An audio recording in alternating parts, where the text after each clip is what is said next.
जय श्री कुल देवता। यह स्तोत्र माता दुर्गा के तीसरे स्वरूप चंद्र घंटा को समर्पित है।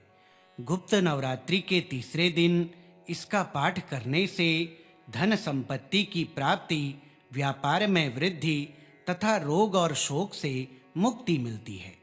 माँ चंद्र घंटा की कृपा से सभी संकटों का नाश होता है और हर मनोकामना पूर्ण होती है। आज तृतीय गुप्त नवरात्रि में इस स्तोत्र को जरूर सुनें। श्री चंद्र घंटा स्तोत्रम। प्रणमामि चंद्र घंटां शांताकृतिं महोज्ज्वलां तपस्तेजोमयीं देवीं घोररूपेण रञ्जितां। घंटानादेन या देवी दानवेषु भयंकरा, शत्रूणां नाशिका नित्यं तां नमामि वरप्रदां।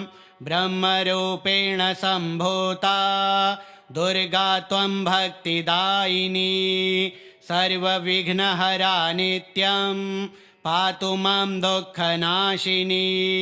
मुखं पातु सुशान्ता त्वं, नेत्रे पातु भयंकरा, हृदयं पातु भवानी, कंठे पातु महेश्वरी। हस्तौ पातु वरप्रदा, पादौ पातु शुभंकरी। सर्वांगे त्वं हि देवेशे, सर्वदा पातु सर्वतः। आरोग्यं पातु देहस्य, मनः पातु दयावती। धनं पातु कलात्मिका, यशः पातु पराक्रमा। मार्गे पातु गृहे पातु, राजद्वारेऽपि रक्षयेत्। संकटेषु महाकाली, शत्रुभ्यः पातु सर्वदा। य इदं पठति स्तोत्रं भक्तिभावेन मानवः, चंद्रघंटा कृपा तस्य भवेद्धि सर्वसिद्धिदा। प्रणमामि चंद्रघंटां शांताकृतिं महोज्ज्वलां तपस्तेजोमयीं देवीं घोररूपेण रञ्जितां। घंटानादेन या देवी दानवेषु भयंकरा, शत्रूणां नाशिका नित्यं तां नमामि वरप्रदां। ब्रह्मरूपेण सम्भूता दुर्गा त्वं भक्तिदायिनी, सर्वविघ्नहरा नित्यं पातु मां दुःखनाशिनी। मुखं पातु सुशान्ता त्वं, नेत्रे पातु भयंकरा, हृदयं पातु भवानी, कंठे पातु महेश्वरी। हस्तौ पातु वरप्रदा, पादौ पातु शुभंकरी। सर्वांगे त्वं हि देवेशे, सर्वदा पातु सर्वतः। आरोग्यं पातु देहस्य, मनः पातु दयावती। धनं पातु कलात्मिका, यशः पातु पराक्रमा। मार्गे पातु गृहे पातु, राजद्वारेऽपि रक्षयेत्। संकटेषु महाकाली, शत्रुभ्यः पातु सर्वदा। य इदं पठति स्तोत्रं भक्तिभावेन मानवः, चंद्रघंटा कृपा तस्य भवेद्धि सर्वसिद्धिदा।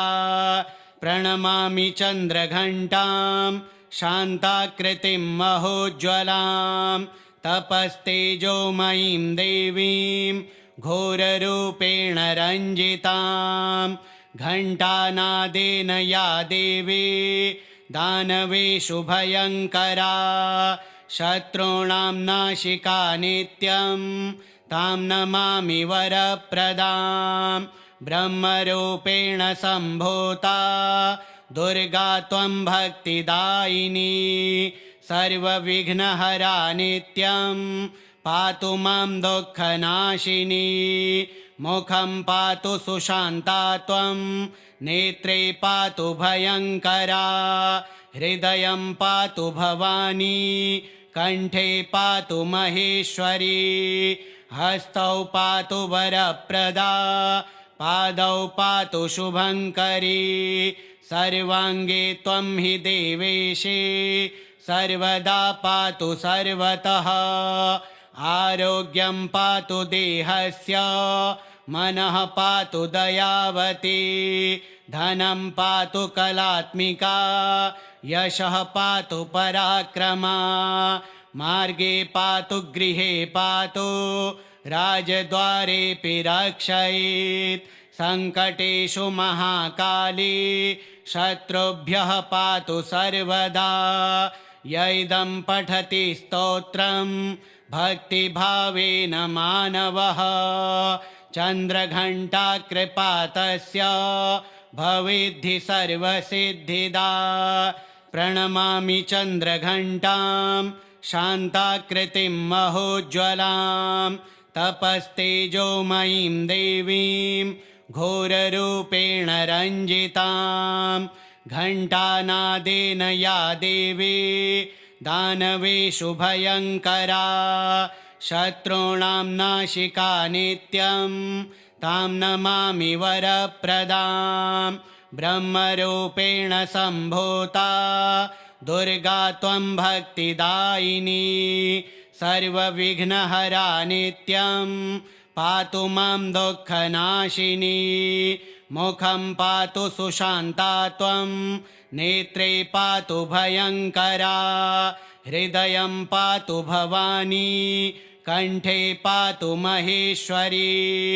हस्तौ पातु वरप्रदा पादौ पातु शुभङ्करी सर्वाङ्गे त्वं हि देवेशे सर्वदा पातु सर्वतः आरोग्यं पातु देहस्य मनः पातु दयावती धनं पातु कलात्मिका यशः पातु पराक्रमा मार्गे पातु गृहे पातु राजद्वारेऽपि रक्षयेत् संकटेषु महाकाली शत्रुभ्यः पातु सर्वदा यैदं पठति स्तोत्रं भक्तिभावेन मानवः चन्द्रघण्टा कृपा तस्य भवेद्धि सर्वसिद्धिदा प्रणमामि चन्द्रघण्टां शान्ताकृतिं महोज्ज्वलां तपस्तेजोमयीं देवीं घोररूपेण रञ्जितां घण्टानादेन या देवी दानवेषु भयङ्करा शत्रूणां नाशिका नित्यं तां नमामि वरप्रदां ब्रह्मरूपेण सम्भूता दुर्गा त्वं भक्तिदायिनी सर्वविघ्नहरा नित्यं पातु मां दुःखनाशिनी मुखं पातु सुशान्ता त्वं नेत्रे पातु भयङ्करा हृदयं पातु भवानी कण्ठे पातु महेश्वरी हस्तौ पातु वरप्रदा पादौ पातु शुभङ्करी सर्वाङ्गे त्वं हि देवेशे सर्वदा पातु सर्वतः आरोग्यं पातु देहस्य मनः पातु दयावती धनं पातु कलात्मिका यशः पातु पराक्रमा मार्गे पातु गृहे पातु राजद्वारेऽपि रक्षयेत् संकटेषु महाकाली शत्रुभ्यः पातु सर्वदा यैदं पठति स्तोत्रं भक्तिभावेन मानवः चन्द्रघण्टा कृपा तस्य भवेद्धि सर्वसिद्धिदा प्रणमामि चन्द्रघण्टां शान्ताकृतिं महोज्ज्वलां तपस्तेजोमयीं देवीं घोररूपेण रञ्जितां घण्टानादेन या देवी दानवेषु भयङ्करा शत्रूणां नाशिका नित्यं तां नमामि वरप्रदां ब्रह्मरूपेण सम्भूता दुर्गा त्वं भक्तिदायिनी सर्वविघ्नहरा नित्यं पातु मां दुःखनाशिनी मुखं पातु सुशान्ता त्वं नेत्रे पातु भयङ्करा हृदयं पातु भवानी कण्ठे पातु महेश्वरी हस्तौ पातु वरप्रदा पादौ पातु शुभङ्करी सर्वाङ्गे त्वं हि देवेशे सर्वदा पातु सर्वतः आरोग्यं पातु देहस्य मनः पातु दयावती धनं पातु कलात्मिका यशः पातु पराक्रमा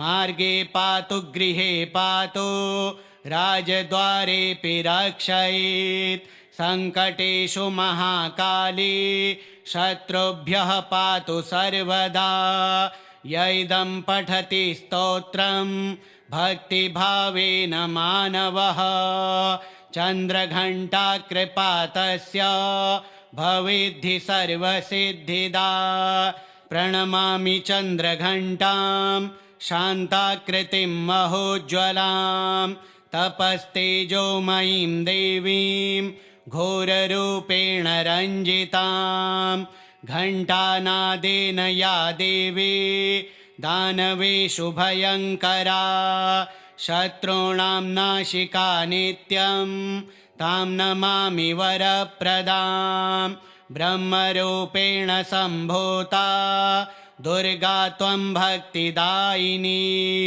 सर्वविघ्नहरा नित्यं पातु मां दुःखनाशिनी मुखं पातु सुशान्ता त्वं नेत्रे पातु भयङ्करा हृदयं पातु भवानी कण्ठे पातु महेश्वरी हस्तौ पातु वरप्रदा पादौ पातु शुभङ्करी सर्वाङ्गे त्वं हि देवेशे सर्वदा पातु सर्वतः आरोग्यं पातु देहस्य मनः पातु दयावती धनं पातु कलात्मिका यशः पातु पराक्रमा मार्गे पातु गृहे पातु राजद्वारेऽपि रक्षयेत् सङ्कटेषु महाकाली शत्रुभ्यः पातु सर्वदा य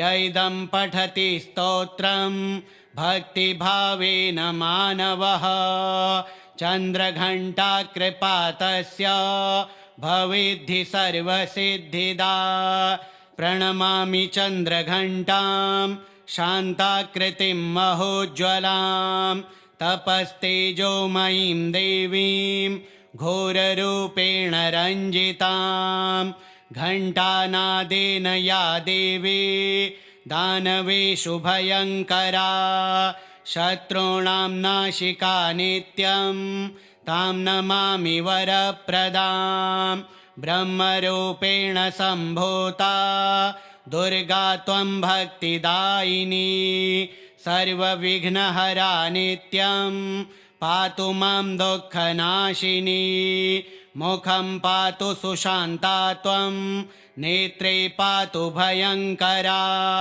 हृदयं पातु भवानी कण्ठे पातु महेश्वरी हस्तौ पातु वरप्रदा पादौ पातु शुभङ्करी सर्वाङ्गे त्वं हि देवेशे सर्वदा पातु सर्वतः आरोग्यं पातु देहस्य मनः पातु दयावती धनं पातु कलात्मिका यशः पातु पराक्रमा मार्गे पातु गृहे पातु राजद्वारेऽपि रक्षयेत् सङ्कटेषु महाकाली शत्रुभ्यः पातु सर्वदा य इदं पठति स्तोत्रं भक्तिभावेन मानवः चन्द्रघण्टा कृपातस्य भवेद्धि सर्वसिद्धिदा।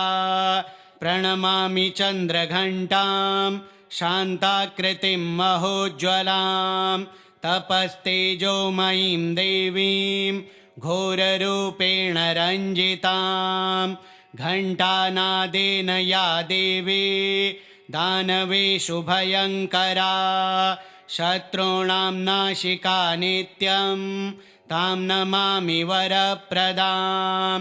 ब्रह्मरूपेण सम्भूता दुर्गा त्वं भक्तिदायिनी सर्वविघ्नहरा नित्यं पातु मां दुःखनाशिनी। मुखं पातु सुशान्ता त्वं नेत्रे पातु भयङ्करा हृदयं पातु भवानी कण्ठे पातु महेश्वरी।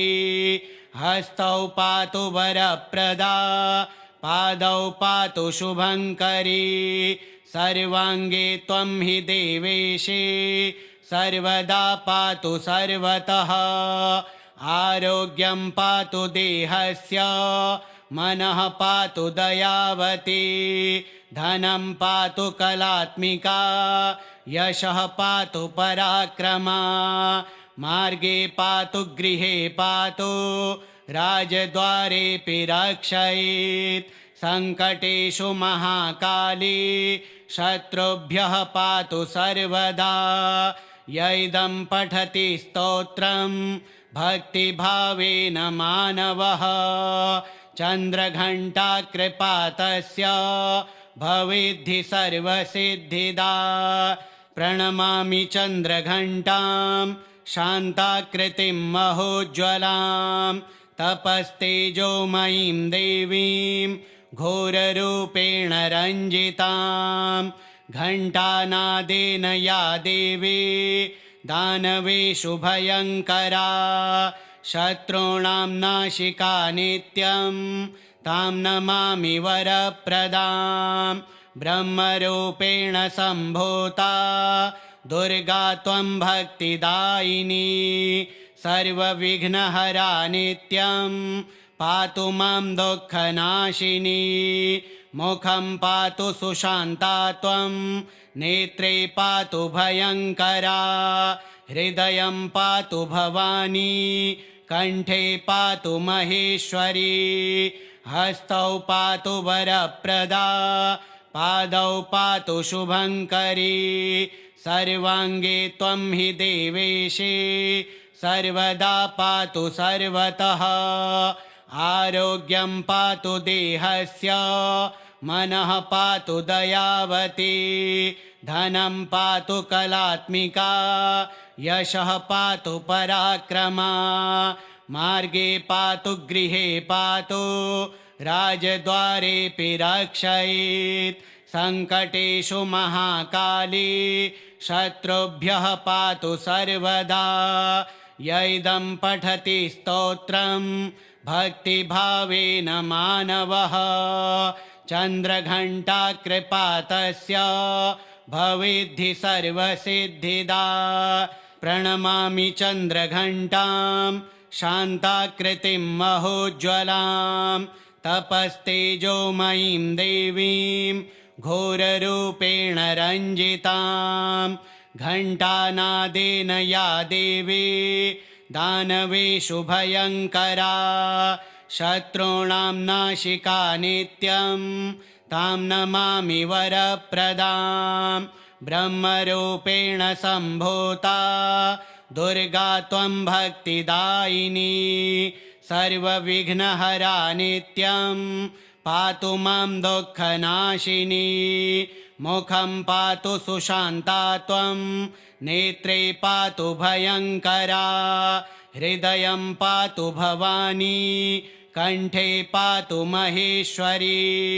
हस्तौ पातु वरप्रदा पादौ पातु शुभङ्करी। सर्वाङ्गे त्वं हि देवेशे सर्वदा पातु सर्वतः।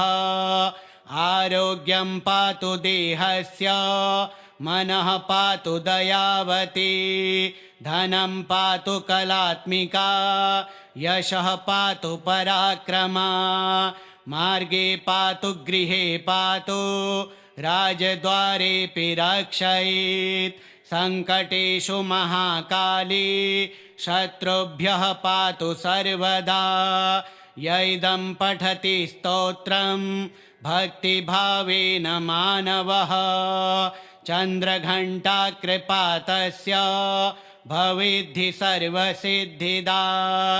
श्रीचन्द्रघण्टा स्तोत्रम् श्रीचन्द्रघण्टा देव्यार्पणमस्तु।